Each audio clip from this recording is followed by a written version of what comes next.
chillier of an evening here in the springtime. It is March 2022 for those watching this video in the far future. I'm going walleye fishing tonight from shore. Try to see if we can get some pre and post spawn fish. It looks like the boat ramps are going to open Friday, April 1st. And so we are getting out here a little bit early just to kind of investigate the shallow water night bite. Heading out about 7 o'clock or so, trying to catch that light change period when the walleyes are really in hunt mode. Now today's a little interesting because the sun hasn't been up all day. So there's not going to be as significant of a light change period because the cloud cover has really diminished the sun. So when you got bright, high sun and there's no clouds, you got a big light change period right at sunset. But as of right now, it's really cloudy, kind of gloomy, still a light change period that's significant enough to catch bites, but not quite significant in terms of what it usually is. So we'll see how that plays into the night bite. Other than that, we are going to just throw big stick baits along the shoreline. You guys know the program if you've watched my YouTube channel at all. You know that this is how we catch fish fall time and springtime for these big walleyes. So casting big long stick baits, working them nice and slow, giving them a pause, giving them a little bit of a pop. Nothing aggressive, nothing too quick. Walleyes are not going to work for it right now. So you want to just feed it to them, put it right in front of their face. So that's what we're going to do tonight. I'm headed out with my buddy Corey, and we're going to just see what we can get into. So starting another video from the truck, hopefully ending it with a lot of big fish or a lot of fish that you guys get to check out.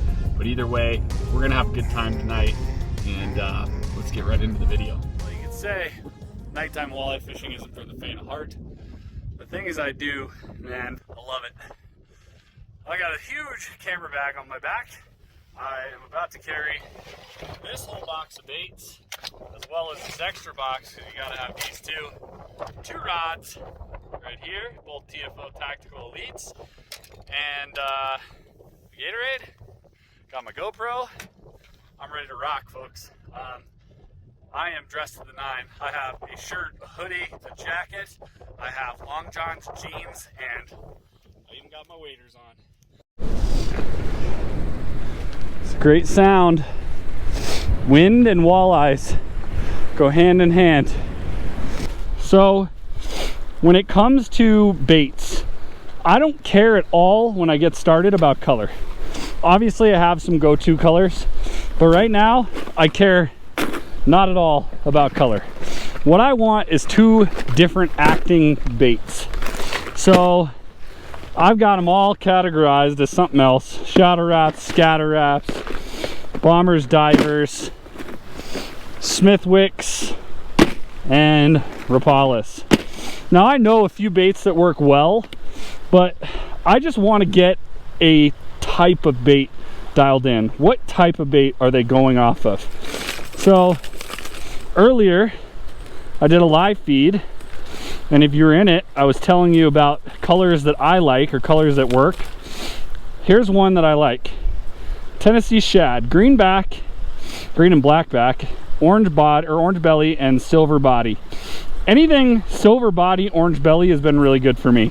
So this is going to be the first bait I tie on, and then I'll tie another lure on a different rod, and then I'll use that as well. And really we're just trying to find out action. Also a very important tip at night, make sure you know exactly where you set your stuff down, or else you'll end up looking for it. I just use a simple dual lock snap. I just slide it over that split ring and then close it. Now a lot of times I'll take that split ring off, but lately I've been realizing it doesn't really matter too much, so I'm gonna leave it on. Now if you're new to this channel, I have got a TFO Tactical Elite Bass. It is a 6'10" medium fast action. I have a Abu Garcia Elite Max reel spooled up with monofilament and then 15-pound Fireline smoke color braid, and then I'm tipping it with a 10-pound fluorocarbon Vanish or any other 100% pure fluorocarbon line as a leader, and then tying straight to that dual lock snap. Just kind of want to look in the water. We got sticks over here, got a bunch of piles of brush and stuff, so I'm just kind of looking in the water, seeing where I don't want to cast. Probably walk up to that and then cast out into a little bit deeper water. I suspect it'll only be about, butt deep. Let's get to it. First cast of the night here. If you're not familiar with fan casting, you want to just cast in a bunch of different directions. And we're not going to move this bait too quickly here. We just want to work it nice and slow. Maybe a couple long pulls and then pauses. See if we can get into some fish.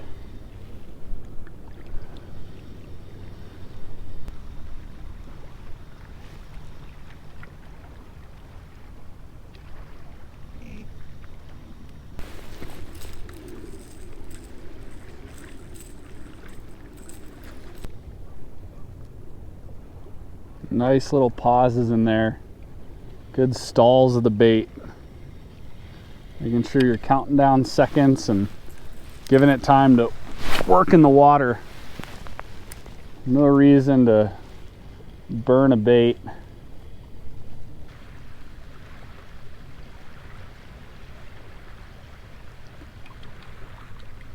Ooh, there was a fish right there. Trout came up for something.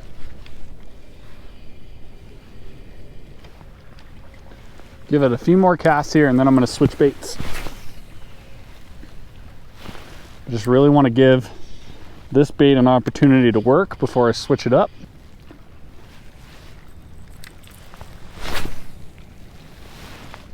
Now I'm not going to remove this bait yet because I'm not 100% sure this is the problem.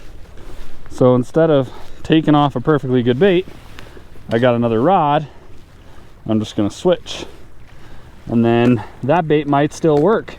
I just might be in the wrong spot. But I'm going to try this bait next. Okay, I worked this clown rogue to death in kind of the same area. So now I'm just going to switch up baits. So I'll pull this one off and try a different action. See if we can get something different. We are going to give the old fire tiger a shot. Got some really old moss on it, so maybe that'll bring us good luck. So I know it's definitely hard to see. You may not be able to see anything at all, but we moved spots and now I just tied on a different lure, a little bit more of a topwater lure. So we did end up catching a fish, but for whatever reason, my GoPro ended up in time-lapse mode. So here's a few shots of Corey catching a trout on an XRap.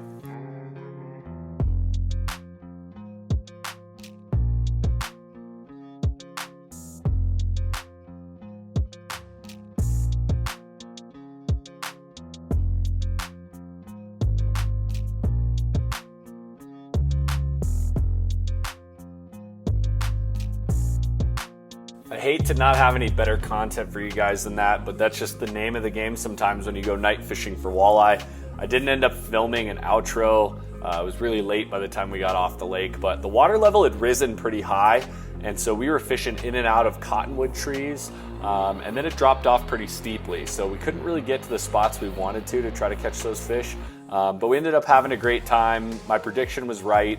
The fact that there was a lot of clouds and a pressure system and not as big of a light change period, I think created really tough conditions that night, and we ended up not catching very many fish. So that was the last time we did shore fishing before we got out on the boat. So if you're seeing this video, we got a couple coming up of night fishing from the boat where our success was way better, and also some lead core trolling at Cherry Creek. So stay tuned for the next episodes of Catching Colorado, where we get out on the boat and we start hammering the fish.